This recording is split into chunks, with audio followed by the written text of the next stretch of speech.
ইউনূস সাহেব নোবেল পাওয়ার উনি এই দুই নেতা আওয়ামী লীগ বিএনপিকে বিদায় করে দিয়ে উনি গত টার্মে আপনারা জানেন উনি প্রধানমন্ত্রী হইতে চাইছিলেন।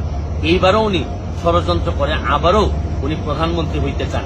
একটা মানুষ যখন বারবার যখন প্রধানমন্ত্রী হইতে চান তখন উনি কিন্তু মনে রাখবেন যে তার মনের মধ্যে কিন্তু কোনো ভালো জিনিস নাই।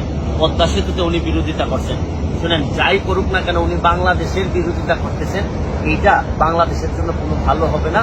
এবং উনি যত বড় নোবেল বিজয়ী হন না কেন, নিজের দেশের বিরোধিতা করে আমার মনে হয় উনি কোনোদিন মানুষের মনে জায়গা নিতে পারবেন না।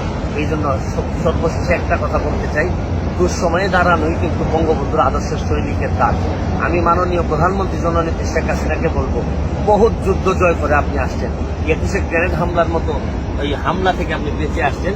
আপনি কিন্তু আল্লাহর রহমতেই বেঁচে আছেন এই পৃথিবীতে। আপনার ভয়ের কিছু নাই, সামনের দিকে এগিয়ে যান। আল্লাহ উপরে আল্লাহর বিশ্বাস যেহেতু আমাদের আছে, মনে রাখবেন আপনাকে কেউ এখানে দাবায় রাখতে পারবে না। আজকের মতো বিদায় নিচ্ছি। ভালো থাকবেন, সুস্থ থাকবেন।